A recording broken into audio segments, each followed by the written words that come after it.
Broadcasting from the Cannon Motor Studio on Central Avenue in downtown Laurel, Mississippi. This is Good Morning Pine Belt with host Ben Winpigler on SuperTalk Laurel 99.3. All right, here we go. Good morning, Pine Belt. We are back live here on a rainy Wednesday morning. I don't even know what day it is. Live from the Cannon Motor Studio. Thanks for joining us this morning, wherever you may be driving through this lovely day here in the Pine Belt. Before we bring in our first guest from South Central Regional Medical Center, I do want to mention that this segment of Good Morning Pine Belt is brought to you by Community Bank, local bankers, local decisions, and plenty of convenient locations. You can go check out Community Bank today. And hey, if you want to listen back, if you can't listen live to Good Morning Pine Belt, or if you just loved it so much that you can't have enough, we now have a YouTube channel working on getting out into the podcast world, but don't worry, it's not video. You don't have to look at me. But you can listen back to Good Morning Pine Belt. We're excited to have that, so you can go listen back at your convenience. All right, joining us now from just up the road here at South Central Regional Medical Center is Dr. Deepus Thoppil and Miss Ashland Thomas here from South Central Regional Medical Center. Dr. Thoppil is the director of the Residency Program, and Miss Ashland is one of the first in the very first class of residents from the newly instituted program there, and we're excited to talk about that, and thank y'all for joining us this morning. Thank you for having us. Oh, thank you for having us. Absolutely. All right, well, Dr. Thoppil, we'll start with you. I know we were talking off air, and you've now been in medicine for a little while and been in Laurel, South Central for a few years. And I want to jump right in because this residency program, we were talking off air, internal medicine. First, I kind of want you to explain what internal medicine is, but also, too, this residency program, we were talking off air, is something really groundbreaking for this area, isn't it? Oh, absolutely. I think, and again, thank you for having us to talk about this because I think this is really revolutionary for our area. Mm-hmm. Laurel has been just absolutely blessed in that we've had tremendous physician involvement over the years through South Central and some just amazing people. The challenge that we saw, even when I first came and interviewed, was that we also have an aging physician population. Right. So a population that is getting closer and closer to retirement. Mm-hmm. And what do you do when one of the biggest trees in the forest falls? You have to have a plan in how to reinstitute that. Yep. Now, coming on the tail of so many challenges in medicine, COVID being one of the big ones as far as a challenge from the country and our financial institutions, we have a way to train people that are specific to our area, that understand our problems, and can really delve into the challenges that we deal with every day. Yeah.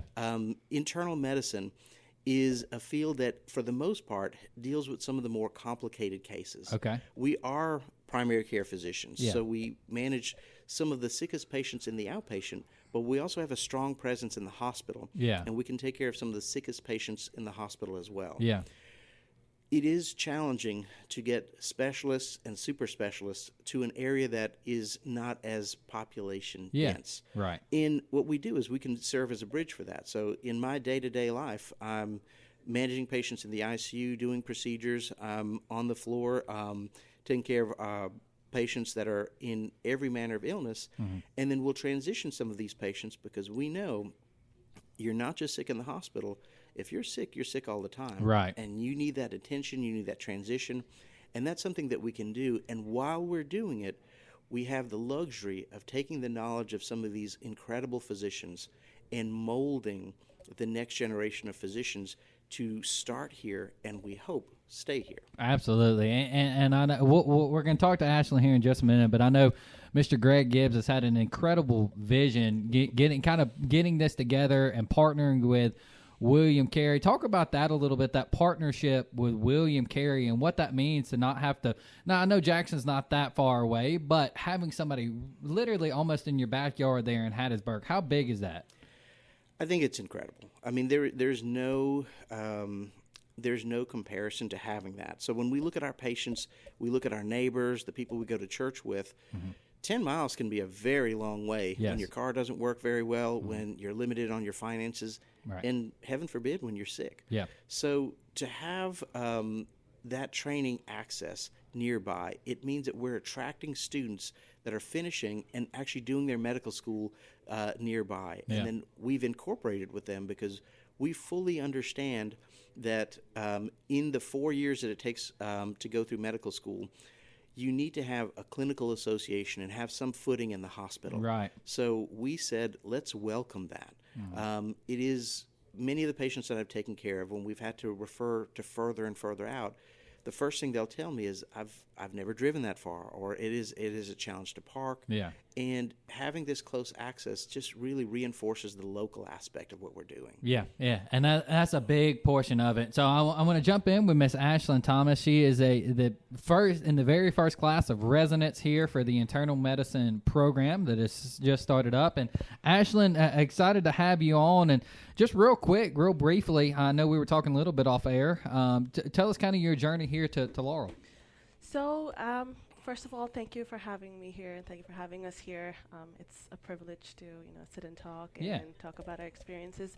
So, I'm originally from India. Okay. And then my parents moved to the U.S. and, moving here and there in Right. the U.S. And currently I'm in Philadelphia. Okay. And, pretty much when I was applying for residency programs, when you apply, you keep looking at the programs and what their values are. Mm-hmm. And as I was applying South Central's, and I was values aligned perfectly with what I wanted to do as a resident. Yeah. And what I wanted to say, as a professional and as a human. So, and that's what kind of drew me here to Laurel. Mm-hmm. And I think I can speak for all my co-residents as well, that all of us are pretty much very motivated to make a change in this world, to make a change in this community. Yeah. And so, that's how I'm here in Laurel. I know you said you currently your husband and child live in Philadelphia and everything, and you're down here focusing. You really could have done your residency anywhere. There's big places where you can get a lot of great experience and work on these cutting edge things. But was it important to you to say, hey, I want to come to somewhere where healthcare, even though Laurel maybe not really considered rural, but everywhere 2 miles out is rural. Was that important to you to say, hey, I want to work with somebody in a place that maybe doesn't have the access that you do in maybe Philadelphia? So, two things. The first one was, for me, it was not much of Laurel or anything like that. It was more of what kind of program that I'm joining. Yeah. Because there's a personal goal for me as a physician that I do want to help serve the underpopulated area or where there's not much physicians around. Right. And I do want to serve that kind of the community there. And especially with the amount of doctor shortages that we're seeing, it did not matter much to me where I was going to work. Yeah. It was more of the values of the program and how supported we are and pretty much what we're seeing here. So with it being a first year program, did that make you nervous any? They've never really done it before? Or did you hey, I like their vision, let's go? Because the first thing is, when I had the interview with Dr. Thoppil, I knew immediately this is the place that I want to be. Yeah. It didn't matter much to me. It's if it's a new program or not, because it's more about the people. More about the people, and he's had experiences before. Yeah, exactly. So it's not like he's new or the program is new. They've done this before and stuff. So that did not matter much to us at all. So how's been your experience in Laurel so far? It's been good.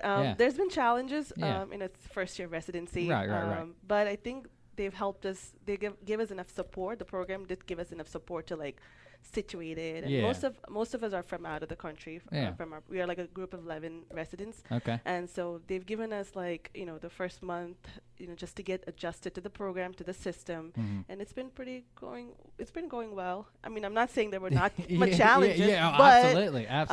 Well, I can imagine. First year of a residency. Well, Dr. Thoppil, I mean, it sounds like you just interviewing Ashland. If the rest of your class is like this, it sounds like you've really got a class that, like she said, cares more about, hey, I want to serve. The program is what's important to me. Oh, absolutely. She was, and I will just tell you that in our interviews, we had over 3,000 applicants. Wow. So, that's incredible. Yeah, we have some secret sauce to kind of pick out some of the ones to interview. Yeah. And Ashland, I remember every single one of them.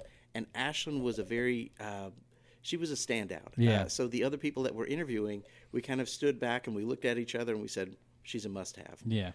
And for that exact reason. So everybody that we have in this class has a servant's heart. Yeah. They want to help. They want to do better. And I can teach somebody what they need to know. So having done this for 10 years, training physicians, you spot out some of the things that you wish you could change or do different. And if you don't start out with a servant's heart, you can't. Exactly. That's something you can't really teach. You like you said, you can teach the hard skills. It's the other stuff that you can't. Well, Dr. Thoppil, Ashland, we have ran out of time. We really appreciate y'all coming in. I think this is incredible that we have this here, and I'm looking forward to seeing what this does for our community. So thank y'all for doing this. Thanks for us. Thank you. Absolutely. Well, look, y'all are welcome back anytime. All right, when we come back on Good Morning Pine Belt, we are going to be talking with, we're going to be continuing our high school football conversation with Coach Casey Herrington from South Jones High School. So stick around. Good Morning Pine Belt, live from the Cannon Motor Studio. We'll be right back.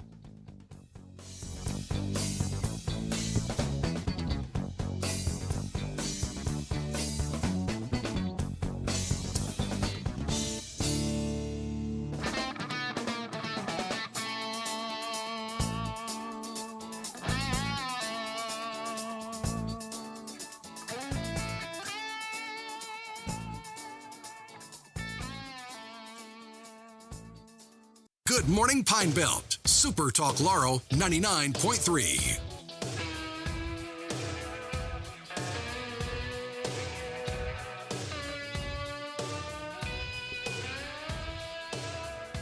All right, here we go. Good Morning Pine Belt. We are back live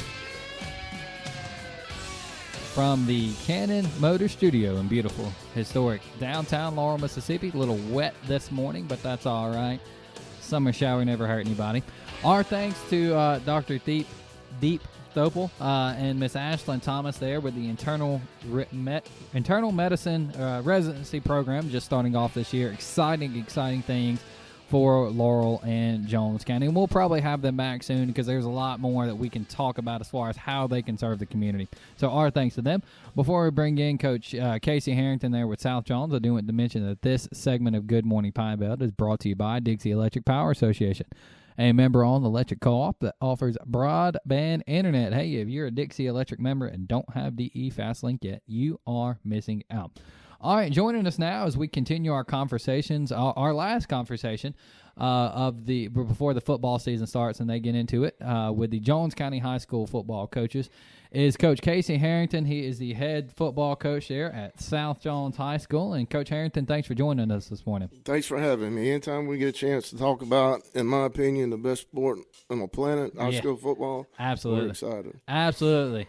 Look, I've had the other three coaches in, and I'll tell you, just kind of looking back over these interviews and I've had the schedule pulled up for everybody, and man, I'll tell you, last year, with the exception of Laurel High School, they had a little bit of a down year, but still played well. In the county schools, we had some really good teams, didn't we?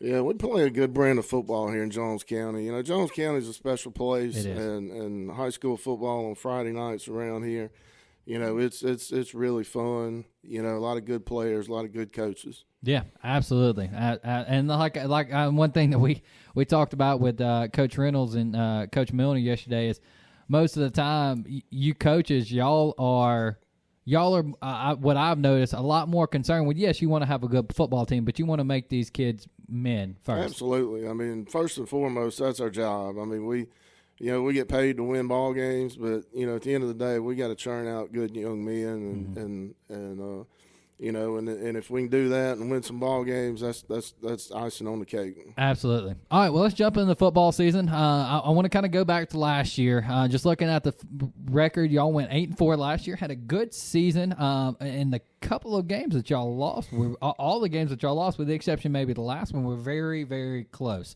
And I know South Jones over the years has had kind of its ups and downs, but it seems like kind of similar to Northeast, y'all are really getting back on track. So let's talk a little bit about last year and what you saw last year that really gave you hope for this year.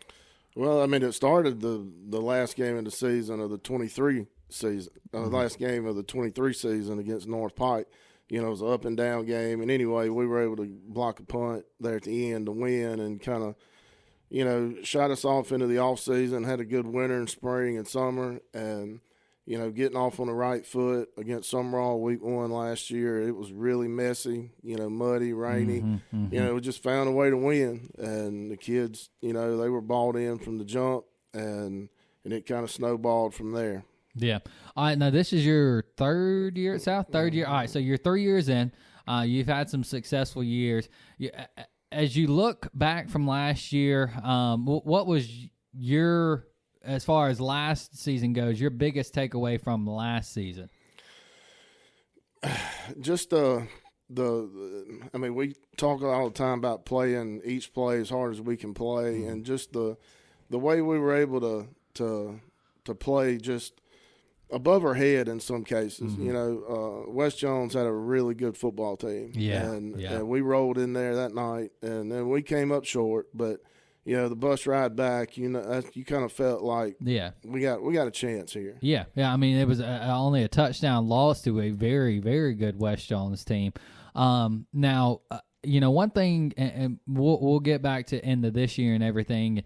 One thing that I've asked all 4 of the coaches so far, all 3 of the past coaches, is, in this day and age in in football, I know you've been coaching for a little while now, and you've kind of seen a lot of things change over the years. But obviously, there's college football recently has turned into, for the most part, the me show. Everybody's worried about me. Everybody's worried about how much money I'm going to get.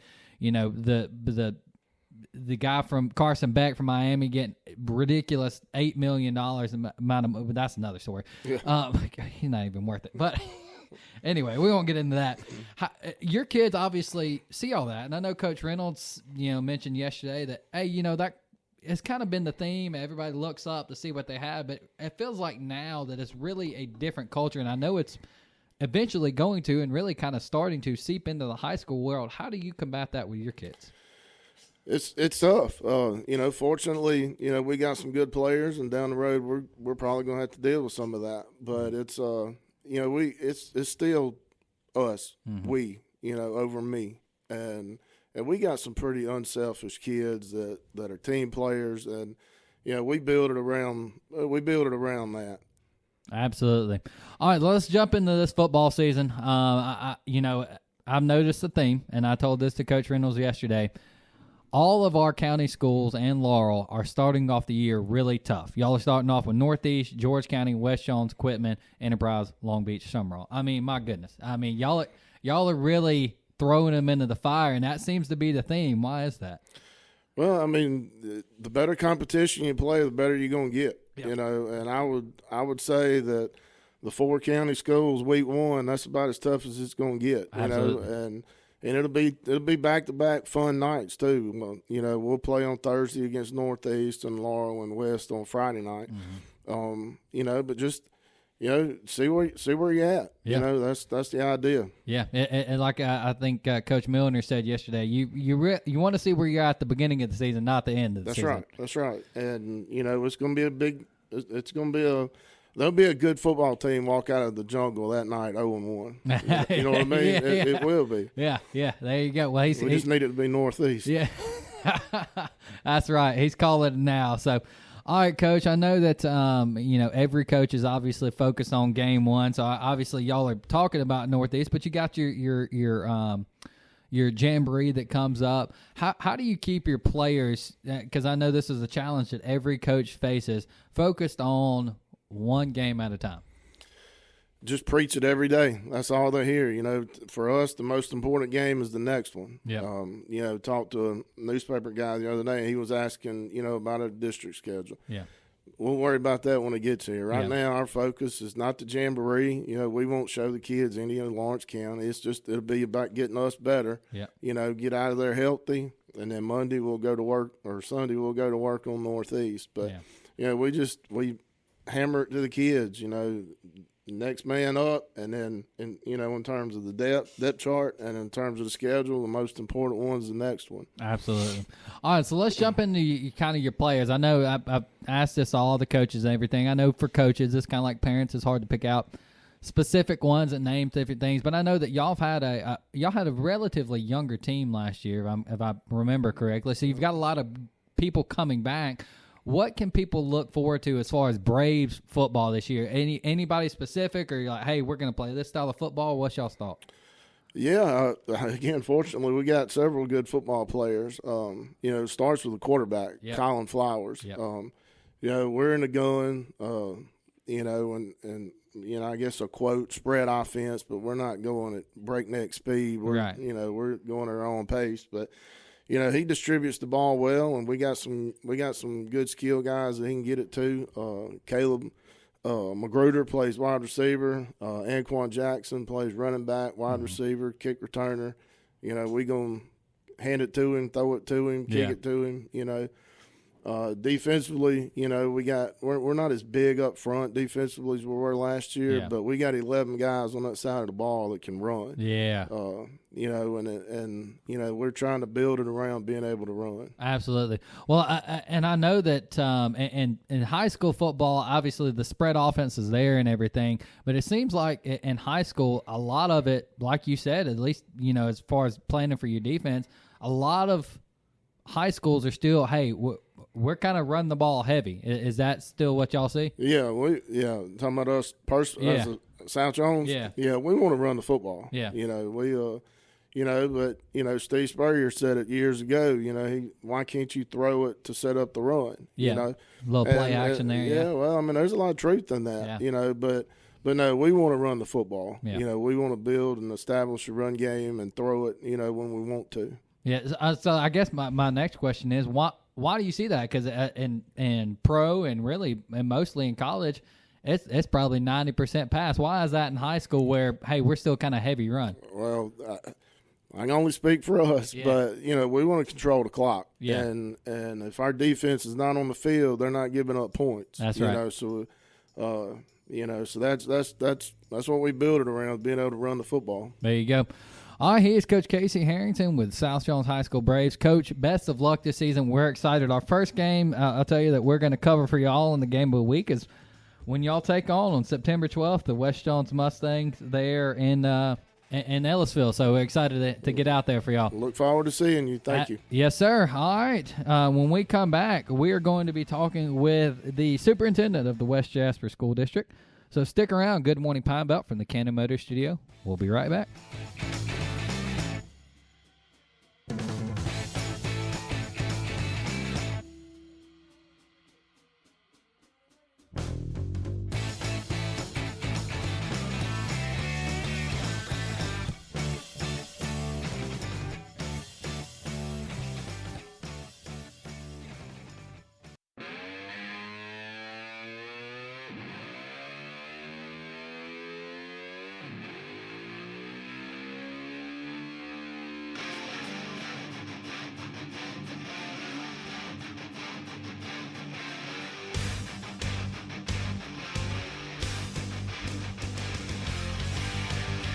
All right, here we go.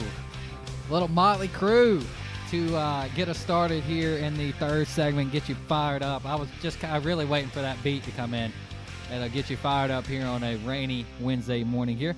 Thank you for listening in to Good Morning Pine Belt, live here from the Cannon Motor Studio in rainy, wet downtown Laurel, Mississippi. We're excited for another segment with you. Hey, don't forget, you can always listen back now on our YouTube page and soon to be out in podcast land.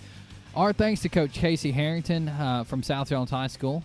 Exciting football season coming up between the four schools here in Jones County. So excited to start covering them, and we'll get on to more of that, how you can listen to that here soon with the Jones County Game of the Week.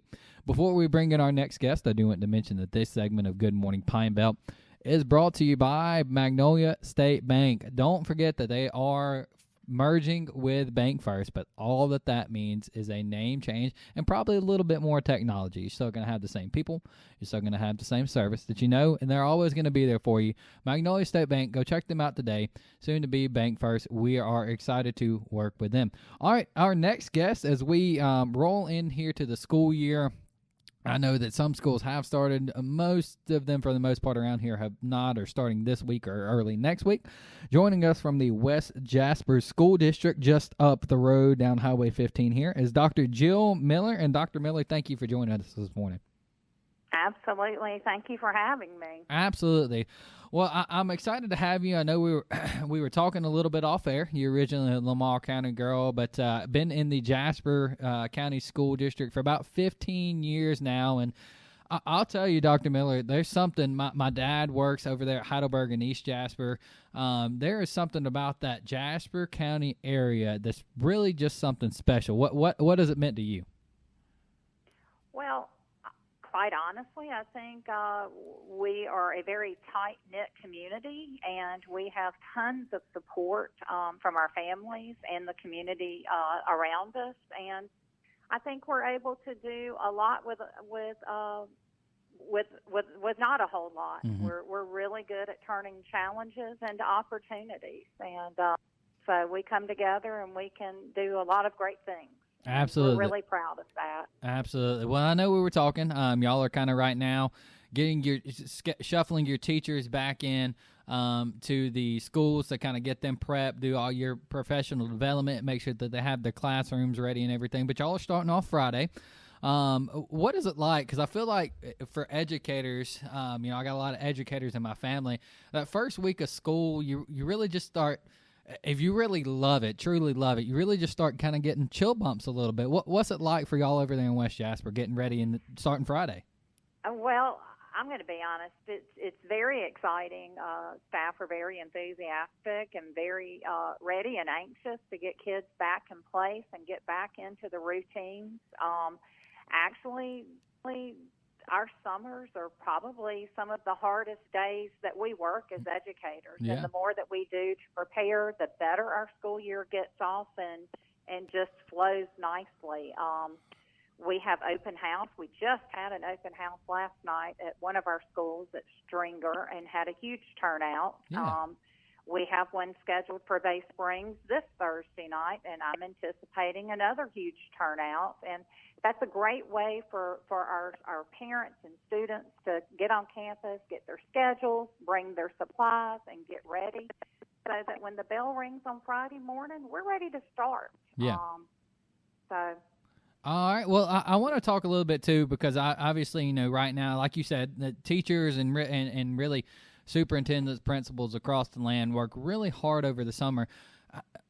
I think that sometimes people forget, especially if you say you work in education, they're like, and you mentioned that, oh, you got it easy. You got the whole summer off, but that is, you said it, that is not the case. And not just for superintendents and principals who really technically work year round, but really for the teachers too. I mean, shoot, my wife was up there for July. Yeah.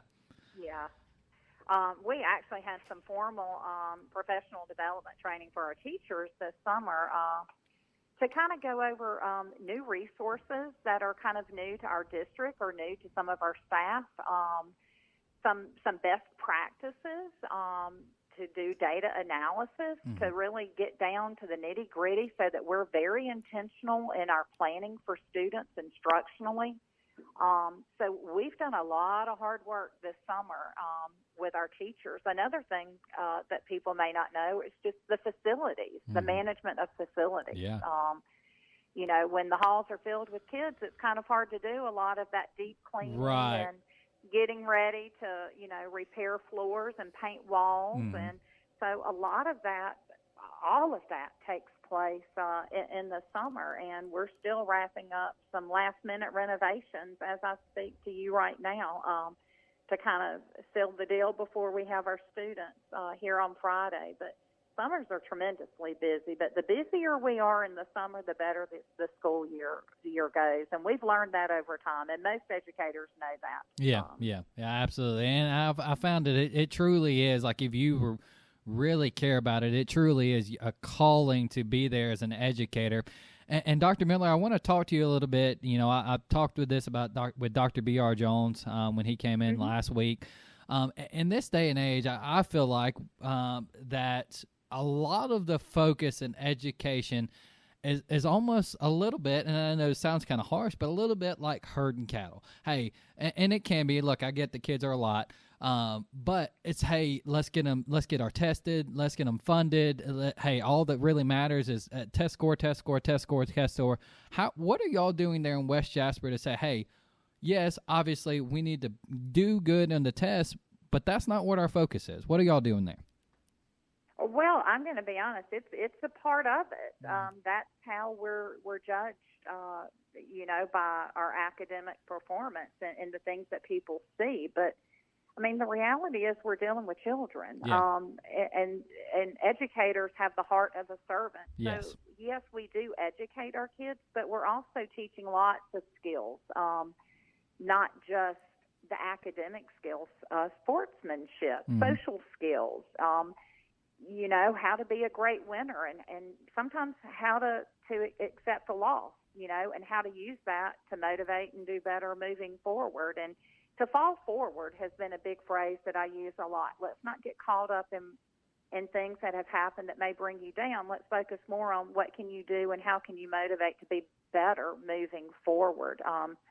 But, grades, test scores, that's a reality. Right.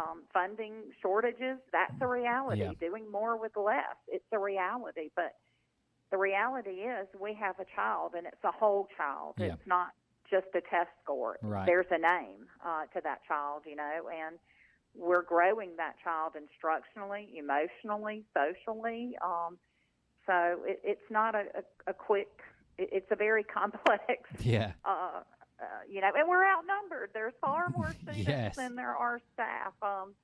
But, that's when the support of the community and the parents come to play. And we're very fortunate to have that here. Absolutely. Y'all really do. Y'all really do. And you mentioned it briefly, and I know we're kind of covering a lot.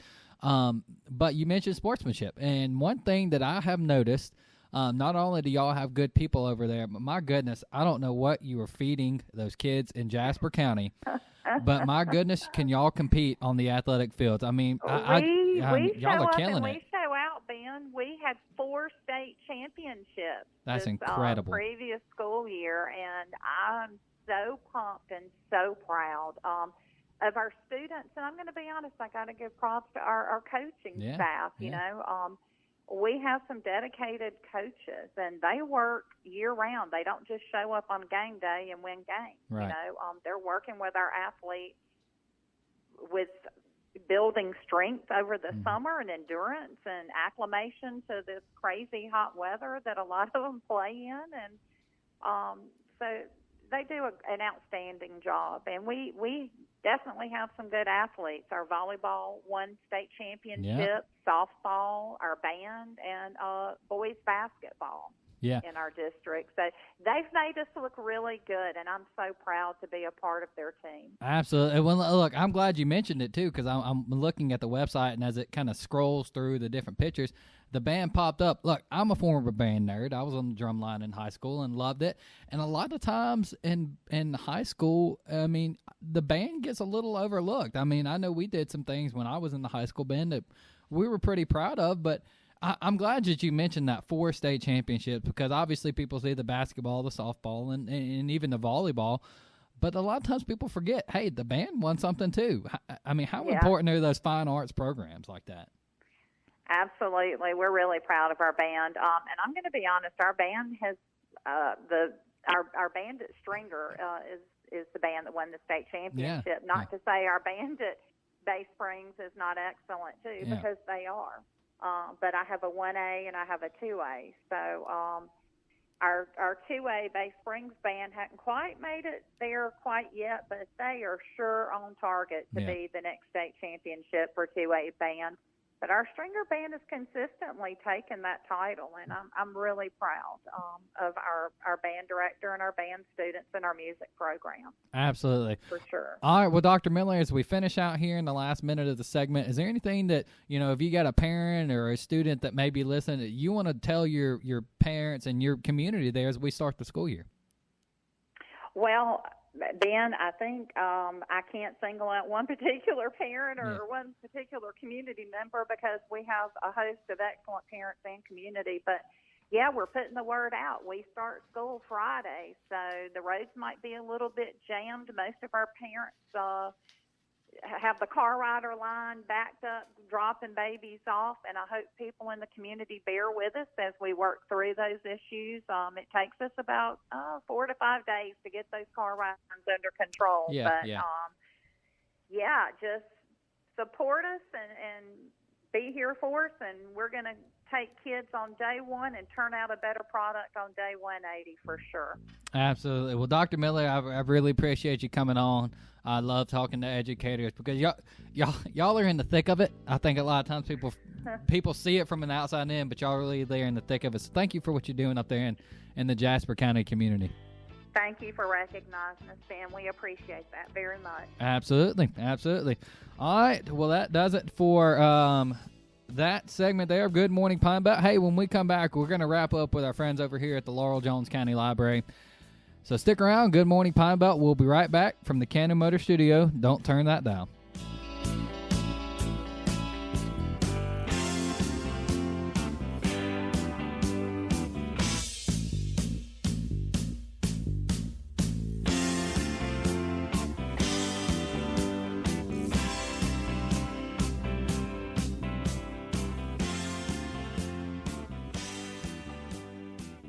We're back to Good Morning Pine Belt. SuperTalk Laurel 99.3.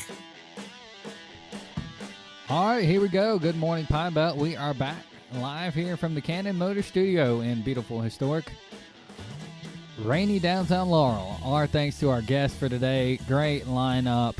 Great things happening here as we get started into the school year. So exciting times, exciting things happening in Laurel and Jones County. Before we bring in our final guest, I do want to mention that this segment of Good Morning Pine Belt is brought to you by McLaurin Carpets and Soso. From carpet to custom tile showers and every type of flooring that you may need, McLaurin Carpets has you covered. For quality that will long be remembered after pricing is forgotten, you can go see McLaurin Carpets today right there off of Highway 28 in Soso or at McLaurinCarpets.com. And also, too, McLaurin Carpets. You hear carpets. Like it says, every type of flooring, but their custom tile showers and their backsplashes are beautiful. So check those out, too. All right, joining us now as they have every week this summer because there has been so much going on from the Laurel Jones County Library is Miss Michelle Parker. And Miss Michelle, thank you for joining us this morning. Thanks for having us. Absolutely.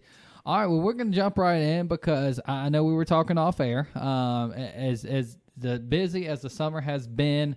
That's definitely y'all's busy season.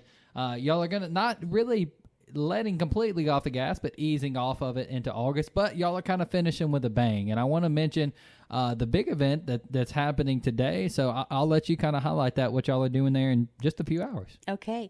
The Friends of the Laurel Jones County Library are having their author spotlight today at 2 o'clock at the Laurel Library. Dr. MacArthur, Dr. W. Frank MacArthur, Ph.D., has written a book called Raise a Successful Child. Okay. And so he'll be at the library today with copies of his books for sale, but also to talk about that book and maybe give some pointers on how to raise a successful child. That's awesome. Now, I'm not very familiar with Dr. MacArthur. Is he from around the area? He's local. Okay. He actually was on staff at Delta State, okay, but now he's back in Laurel, made his home here and retired here. Okay. And so he comes to the library quite often. Yeah. And we're glad to have him come so we can talk about him and he can talk about his book. Yeah, absolutely. All right, so that is from, what time is that? At 2 o'clock today. 2 to 3, and he'll be there talking, signing autographs, selling books and everything. So, and that's right here at the Laurel Library, correct? Yes. Awesome. Well, we're definitely excited for that. That's a cool deal that y'all are doing there. But that is definitely not the only thing y'all are doing this week. One thing that I think has been really cool that has been implemented here recently is Lottie. So she is been traveling around all summer. And first of all, for people who don't know what Lottie is, what is Lottie? Lottie is used to be a trolley. It is still a trolley, but it's our book trolley. Yeah. It's kind of like the old school bookmobile. Yeah. So people that can't get into the library buildings, Lottie goes to those areas. So we stop in Soso, we stop in Sandersville, we actually go to the Surf building at the reservation, and now we've added Calhoun as an extra stop. Yeah. Well, that's awesome because like you said, some people, they may live just a little bit far out or go into the library maybe a little bit extra work to drive, so y'all are bringing the library to them. We are. Also, Lottie has Wi-Fi capabilities Okay. there, has a printer on board. There you go. You can check out books. You can actually request books from the Laurel or Ellisville Library, and Okay. Lottie will bring them to you. Wow. All kinds of great things. That's awesome. So I think that's really cool, Wi-Fi and printer, because not everybody has a Wi-Fi or definitely a printer that works. And Lottie just recently got air conditioned. Hey, so it's even better. Even at this time of year, that's essential. So that's really cool that y'all are bringing those to that area. And one thing too that I want to talk about is tomorrow is the last day of summer reading. Yes. If you've participated in summer reading at all, if you've done contests, if you've done the reading log, tomorrow is our final day to turn those items in to get your prizes. Yes. So be sure to come in tomorrow because Friday they'll be gone. Yeah. Well, look, I gotta get my daughter Emmy over there because she has loved the summer reading. Every time she gets a little prize, she's like, "Oh my gosh, I got one!" She just loves it. So I tell people all the time, y'all, not just for kids, obviously it's fantastic, but what y'all do there for adults too is awesome. And before we end, I definitely want to mention, I know we're like you said, we're kind of easing into August a little bit, taking the foot off the gas just a little bit. But y'all have some big events coming up in August, and I know you wanted to mention at least a couple of them. Yes, actually, on Friday, which is August the 1st, starts our final scavenger hunt of the summer season. And we'll actually be having a scavenger hunt at the mall. Yeah. We're doing Where's Waldo. Okay. So starting Friday, you can come by the library, pick up your scavenger hunt paper, go to the mall. You don't have to do it all in the same day. Mm-hmm. But after you go through the mall and finish your scavenger hunt, you can bring it back to the library for a prize. And then at the end of August, we'll be having a drawing of several gift certificates from mall merchants. Okay. So it's a great partnership between the Sawmill Square Mall and the Laurel Library. That's awesome. So that starts Friday. Well, you can come pick it up. Anything else? I know we're going to have y'all on before a big event that y'all haven't, but anything else that's happening in August in the meantime? The Friends of the Library have their monthly meeting on August the 4th at 2:15. If anybody's interested in what the Friends of the Library are doing. Also, this month we're starting Checkmate Social Club and Cube Corner, which has been going on, but now we're doing it twice a month. So it'll be there on the 2nd Saturday and the 4th Saturday of the month. There you go. Well, Miss Michelle, we've ran out of time, but thank you for joining us. For people who are listening who want to say, hey, I want to learn more about it, where can they go to find out what y'all are doing? They can go to our website, Laurel Jones County Library. They can also check us out on social media. There you go. All right. Well, that does it for Good Morning Pine Belt. Miss Michelle, thanks for joining us. I love the library. Anything we can do to continue to help y'all, we're going to keep doing it. So thank you for coming in. Thank you so much. Absolutely. All right. Well, that does it for Good Morning Pine Belt this week. Hey, you know what? It's 10 o'clock. Go see Rocky over at K-Rocks. Go get you a chick on a stick. Get you a burger. Get you some Sweet Rocks. You're probably going to see Little Rock because Rocky's probably out in the blueberry field. Hey, Middays with Gerard is up next. Stick around. Keep that dial on Super Talk Laurel 99.3, and we'll talk to you next week.